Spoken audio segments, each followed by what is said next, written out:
Este es un programa producido por la comunidad cristiana CREE, al alcance de todo creyente que necesita ser restaurado.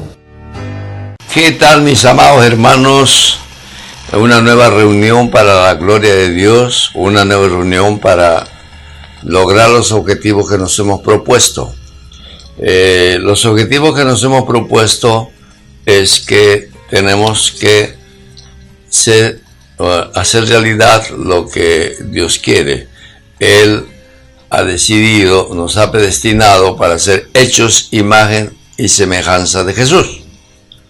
Y obviamente para que nosotros podamos ser imagen de Jesús, tenemos que mostrar la conducta de Jesús. Y la conducta de Jesús proviene de su, diremos, deidad, hecho hombre, es decir, Dios hecho hombre, el carácter de Dios manifestado en un ser humano. Eso es lo que es Jesús, es la expresión del Padre en la tierra. De modo que si alguien quiere saber cómo es Jesús, tenemos que analizar las Escrituras. Y ahí vamos a encontrar la conducta del hombre, en este caso, del Hijo de Dios. El objetivo de nuestros mensajes en esta serie que estamos titulando Pareciéndonos a Jesús, es que aprendamos a la luz de las Escrituras cómo era la conducta de Él en diversas facetas. Eso nos va a dar una luz para poder desear, pedirle a Dios que queremos expresar el mismo carácter. Si logramos nuestro objetivo, entonces creo fundamentalmente que los que nos escuchan, quienes están pendientes de nuestros mensajes, las células van a comenzar a mostrar la imagen de Jesús. Y eso es lo que ha de convencer a mucha gente para que decidan por Cristo. No hay mejor mensaje para que la gente se convierta a Cristo que el mostrarle cómo es Jesús. En esta ocasión, que es la segunda sesión, ya empezaremos a ver una actitud o varias actitudes con relación a un asunto que se presenta en las Escrituras. Ahora bien, yo voy a desarrollar el tema. Ustedes en su mente van a responder a las preguntas. Esas preguntas van a ser contestadas por mí. Y usted va a tratar de ver si es que lo que expreso coincide con lo que ustedes están pensando. De ahí entonces que vamos a tener fracciones de segundo que van a mostrar lo que usted siente con relación a la palabra. La palabra es contundente, lo que tenemos que hacer es contundente. Y lo que tenemos que hacer nosotros es confrontarnos a la palabra. Muy bien. En esta ocasión vamos a desarrollar el tema del Evangelio de Juan, capítulo 8, y vamos a analizar 11 versículos, los primeros 11 versículos. Este pasaje lo conocemos todos como el pasaje de la mujer adúltera. Lo vamos a desarrollar versículo por versículo, así que todos abran sus Biblias en el Evangelio según San Juan, el capítulo 8, Biblias abiertas. Las preguntas se van a hacer. Yo explico algo, las preguntas se las doy y las respuestas que propongo deben coincidir con las vuestras, ¿ok? Entonces empecemos por el versículo 1 y 2. Dice: Y Jesús se fue al monte de los olivos y por la mañana volvió al templo y todo el pueblo vino a él y sentado él les enseñaba. Va la primera pregunta. ¿A qué habrá subido al monte? Muy bien, a orar. Dice, si volvió por la mañana, entonces, ¿cuánto tiempo habrá pasado en el monte? O sea, ¿cuánto tiempo ha estado en el monte? Orando. Me imagino gran parte de la noche. Tiene que haber dormido algo, pero gran parte de la noche ha orado. Y es que Jesús tenía esa costumbre de subir al monte a solas. Y ahí tenía su tiempo de oración y de ahí recibía todas las indicaciones del Padre para hacer lo que tenía que hacer. Continuamos con las preguntas. ¿A qué creen que se debe que estando en el templo todo el pueblo venga a él? Porque el texto dice, y por la mañana volvió al templo y todo el pueblo vino a él. Muy bien. ¿A qué creen que vinieron? Él no los llamó, simplemente llegó al templo y la gente se apareció y se juntó. Porque ya sabían que él enseñaba, compartía cosas muy hermosas, muy profundas de las Escrituras, y les agradaba a ellos escucharle. Muchos de ellos le creían, otros irían por curiosidad, y otros de repente para enterarse solamente y hacer de eso algo que pueda ser para pensar. Ahora, pregúntense ustedes en la célula.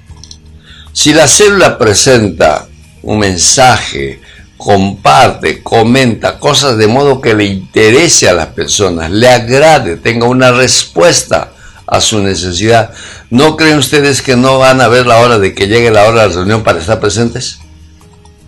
Sí, necesitamos tener esa actitud como la de Jesús, que atraía a las multitudes por su manera de hacer las cosas. La reunión esta se hizo fuera, o sea, en el atrio del templo. Por eso aparece él sentándose, enseñándoles. Se sentó obviamente en las gradas del templo. O sea, era en el patio, lo que conocemos como el atrio.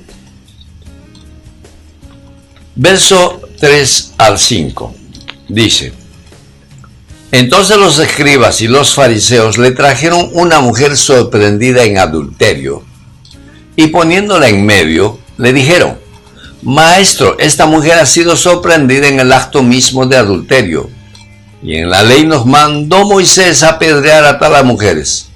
Tú, pues, ¿qué dices?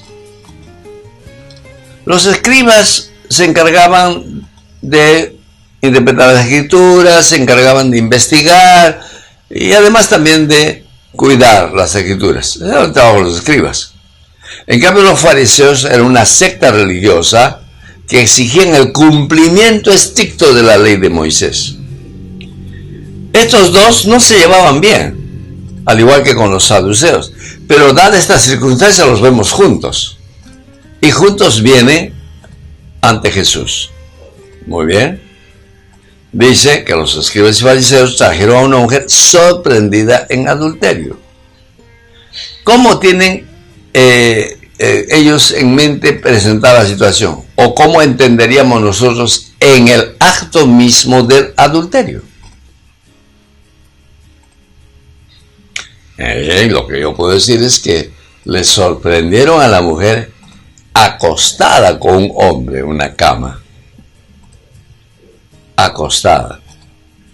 Y al ponerla al medio de ellos, estamos dándonos cuenta que la reunión tenía una forma de círculo. Jesús sentado en el atrio, vino la gente y también se sentaron y obviamente parecía un círculo, porque a la mujer la ponen en el medio. Eso quiere decir que había una suerte de círculo, la reunión. Algo así como la célula también se reúne en círculo. Al ponerla en medio, ¿quiénes eran los más próximos a ella? Imagínense la figura de la reunión. ¿Quiénes estaban más cerca que le podían mirar delante de ellos? El pueblo que vino a escucharle.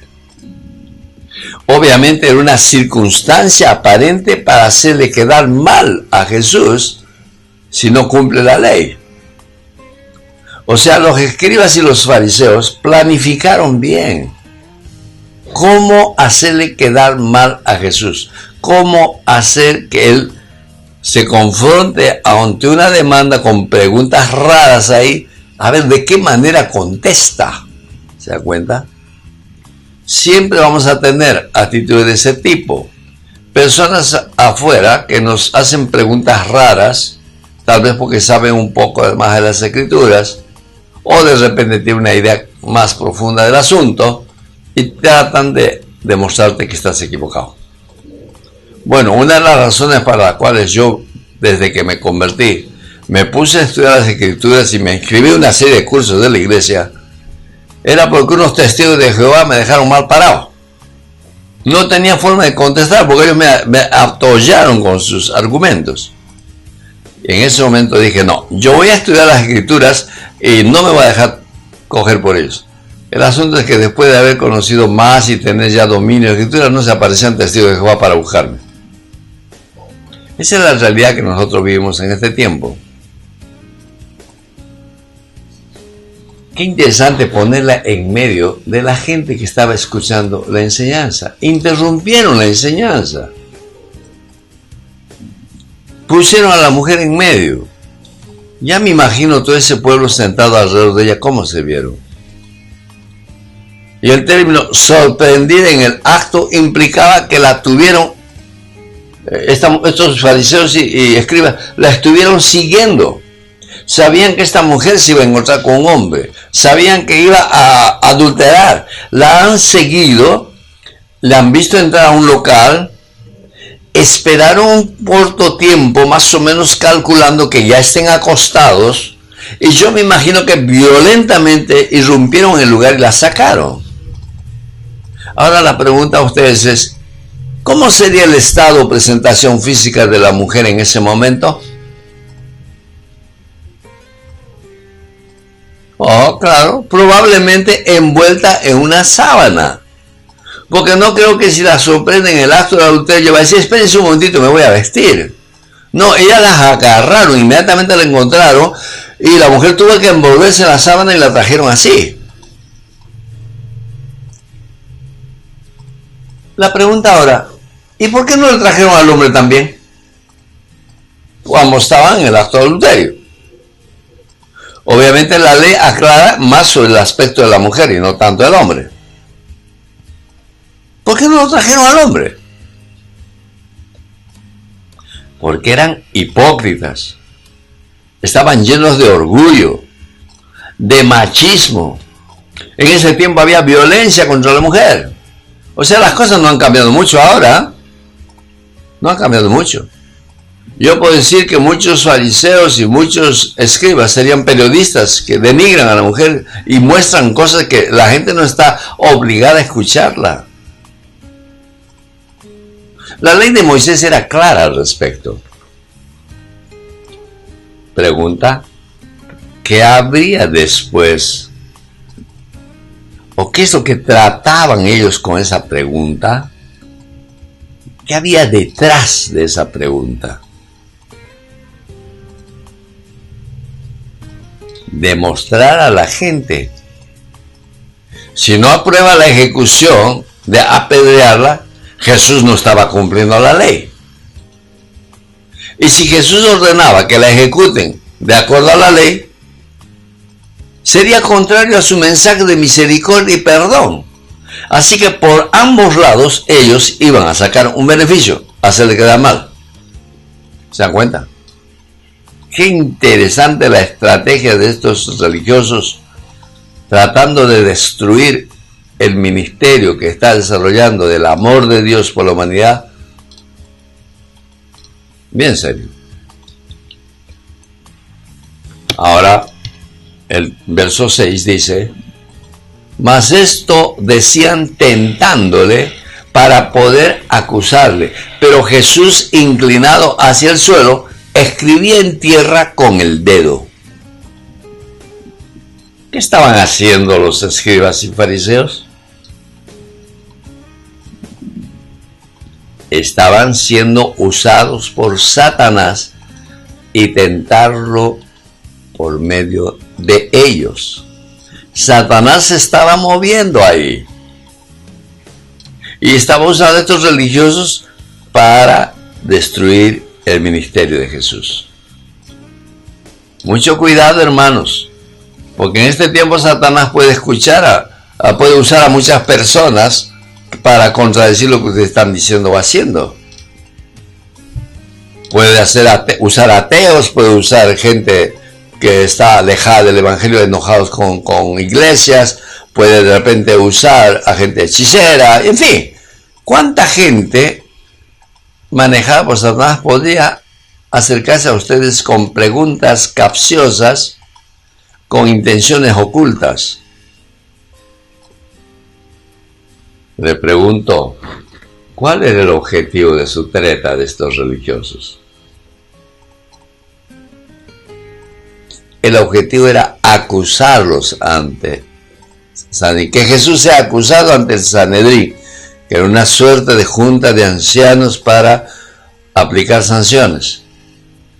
Acusarlo ante ellos por incumplimiento de la ley. Y obviamente con eso bloquear su ministerio. Porque cuando hay sanciones en el Sanedrín, tienen que cumplir esas sanciones. Pregunta, ¿qué hizo Jesús ante esta provocación? No les prestó atención. Los evadió escribiendo en el suelo. Se agachó y comenzó a escribir en el suelo. La pregunta importante, ¿miró en algún momento a la mujer? No. ¿Qué hubiera sucedido si lo hubiera mirado? O sea, ¿qué hubiera sucedido si él levanta la cabeza y mira a la mujer porque la tiene adelante? La hubiera avergonzado delante de los demás. Estaría dando crédito a sus acusadores. Permitiría al pueblo que lo buscó a que también se conviertan en jueces. ¿Se dan cuenta el efecto que implicaba eso? Que esa pobre mujer en el estado en que está, se desnuda, envuelta en una sábana, avergonzada delante de todos, dándole la razón a estos religiosos de traerle en ese estado, que este pueblo que venía a escuchar una enseñanza sana de Jesús se vean escandalizados ante tal situación con un argumento que la ley dice que hay que apedrearla.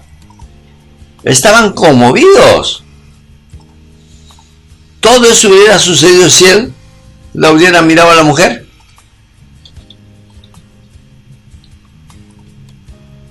Versículo 7. Y como insistieran en preguntarle, se enderezó y les dijo: el que de vosotros esté sin pecado, sea el primero en arrojar la piedra contra ella. Qué interesante la manera como actuó Jesús. Aquí está el ejemplo vivo que debemos tomarlo. Les pregunto, ¿por qué insistirían con la pregunta? Porque el texto dice, insistieron en preguntarle. Porque no les dio importancia escribiendo con el dedo en el suelo. Los evadió. Ellos no lograban su propósito perverso. Por tanto, insistían. ¿Cuántas veces? No sabemos, 2, 3 veces, pero insistieron. Y obviamente el pueblo que está sentado alrededor de él están pero atentos, queremos también nosotros una respuesta. ¿Qué hizo Jesús? Al enderezarse, les miró directamente a los religiosos, cara a cara, que están ellos de pie. Los miró de frente, cara a cara. No miró a la mujer, ni miró al pueblo que había venido a él. De frente miró a los que trajeron a la mujer.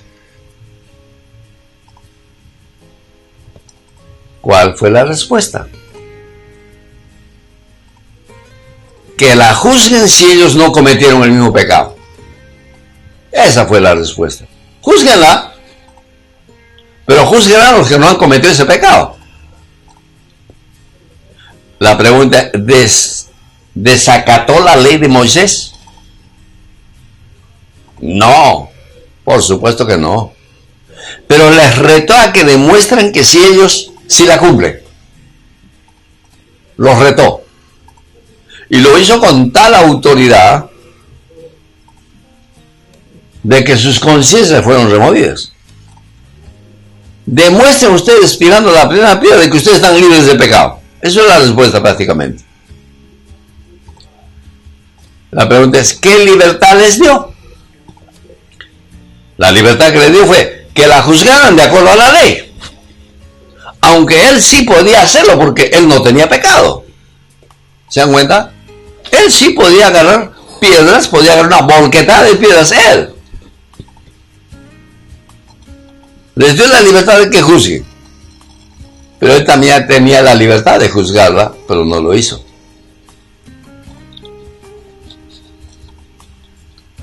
Verso 8.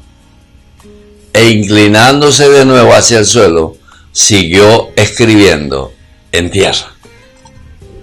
Los miró de frente, los confrontó con sus conciencias y nuevamente se inclinó a seguir escribiendo en el suelo. ¿Qué hizo luego entonces? ¿Cuál ha sido la actitud en este caso de Jesús con esa forma de reaccionar? Luego de decirle que la juzgue, se agacha de nuevo y sigue escribiendo.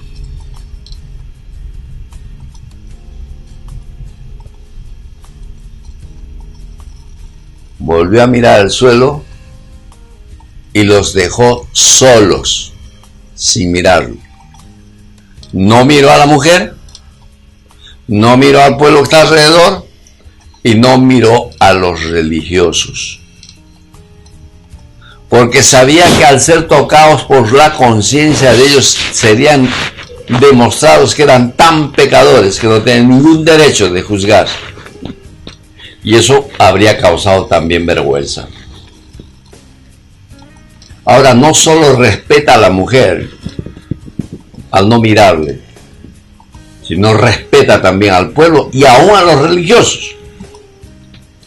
Porque sería muy vergonzoso que mirándoles ellos tengan que retirarse. ¿Por qué lo hizo? Porque no quería avergonzarlos. Y eso permitía que ellos puedan ser confrontados en su libertad personal. Júzguenla, pues. Ellos no podían hacerlo. O sea, esa actitud provocó una introspección. Se miraron a sí mismos. Vuelvo a preguntar, ¿miró en algún momento a la mujer? No. Se mantenía en su posición de respeto.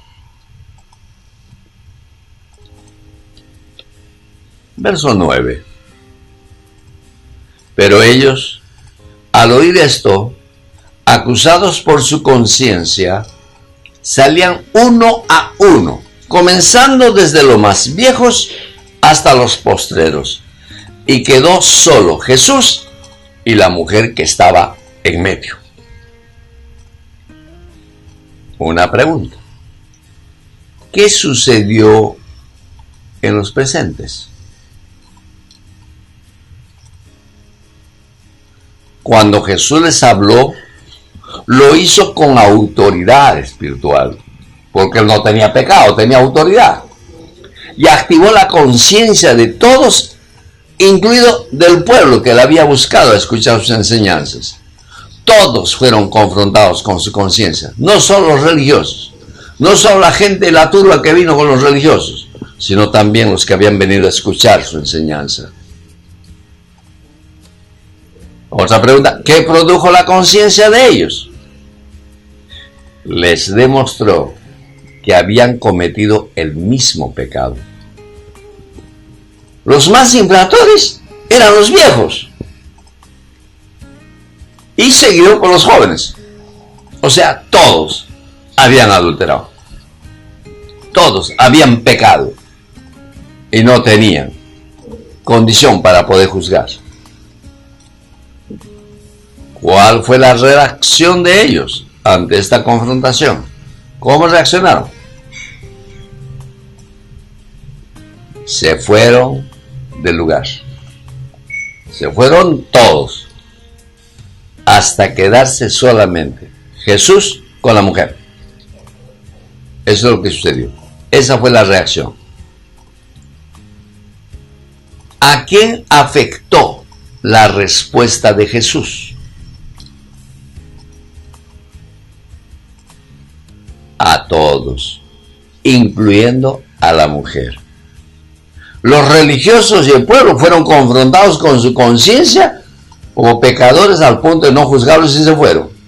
Pero en ese momento la mujer, ya me imagino, envuelta en sábana, con la cabeza en el suelo, esperando que le llueva una cantidad de piedras, porque sabía que la ley decía que la tenían que apedrear, pero no le cayó ninguna piedra, todos se fueron. ¿Qué es lo que pasó en ella? Se arrepintió y obtuvo la gracia de Jesús. Sin arrepentimiento no hay perdón de pecados. Toda la gente se fue, no tuvieron oportunidad de perdón, pero esta mujer que estaba ahí postrada sí tuvo su oportunidad, la oportunidad de arrepentirse. Verso 10. Enderezándose Jesús y no viendo a nadie sino a la mujer, le dijo: mujer, ¿dónde están los que te acusaban? ¿Ninguno te condenó? Qué interesante esto. ¿Qué volvió a hacer Jesús? Levantó su rostro, se enderezó. ¿Pero con qué fin? Para mirar a la gente, si estaban ahí o no estaban ahí. Esto muestra otro rasgo importante de Jesús. Quiere ver si el paso siguiente que va a dar están a solas o no. Es triste ver que se avergüenza a la gente delante de otros, tratando de darle un consejo, entre comillas, por un pecado que haya cometido. ¿De qué se aseguró Jesús? De que nadie estuviera para hablar con la mujer. Jesús quería asegurarse que no había nadie y recién habla con ella. ¿Miró a la mujer? Ahora sí, la miró. En el estado en que estaba ya. ¿Cómo se sentiría la mujer delante de Jesús a solas? Obviamente la mujer fue confrontada a su conciencia y dentro de su corazón produjo arrepentimiento. La pregunta ahora es: ¿y por qué recién la miró? Porque su trato es personal y en privado. Jesús siempre te va a hablar por el Espíritu Santo a solas contigo. Si tú vienes con una situación o estás en una situación terrible, quienes son creyentes auténticos, quienes son ministros de Dios, nunca lo van a hacer en público. Lo harán en privado. Porque esa es la forma en que Jesús trata con el problema del hombre, el pecado del hombre. Es en privado. Pregunta: ¿la recriminó por su pecado? La respuesta es correcta, más que seguro. No. No le sacó a luz su pecado. No le llamó la atención del estado en que había venido. No le está mostrando todo lo que ha sucedido. Simplemente no le recriminó. ¿Y qué pretendía con sus preguntas? ¿Dónde están los que te acusaban? ¿Ninguno te condenó? ¿Cuál es el sentido, el objetivo de esas preguntas? El objetivo es que se arrepienta de lo que ha hecho. Ese era el objetivo. Vamos al último versículo, el versículo 10. Enderezándose Jesús y no viendo a nadie sino a la mujer, y haberte explicado todo esto, nos lleva a conclusiones bien terminadas. El versículo 10 termina el pasaje y nos lleva a conclusiones que debemos tomar muy en cuenta si queremos ser imagen y semejanza de Jesús. Tomemos en cuenta las conclusiones que debemos sacar de este pasaje de cómo Él manejó la situación. Nosotros no estamos exentos de ser expuestos a situaciones similares. Podemos ser expuestos como pecadores. O podemos ser expuestos a ser como jueces. No tenemos ningún derecho de juzgar a nadie. Jesús dijo, no juzguéis para que no seáis juzgados, porque con la vara que mides serás medido, y se te añadirá lo que has aprendido. No somos jueces. El único que juzga es Dios. Y como pecadores, si alguna vez cometemos un error, nadie tiene el derecho de exponernos públicamente. Otra conclusión. Nunca llamen la atención o discutan un pecado delante de gente. Háganlo en privado. Saquen a todos aquellos que no deben estar. Y si tienen que tratar un asunto, lo sea con personas que tengan las características de la conducta de Jesús, pero no públicamente y con cualquier persona. Otra conclusión. El arrepentimiento y perdón es personal y en privado. No se hace público.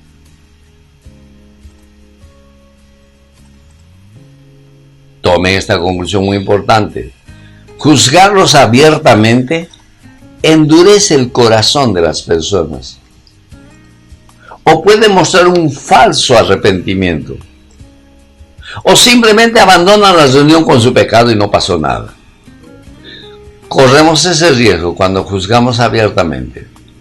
Si lo hacemos en secreto, de manera privada, más que seguro que producimos arrepentimiento. Otra conclusión. Nuestra vocación es el sacar a la gente del estado en que se hallan, que no queden arruinados en el pecado.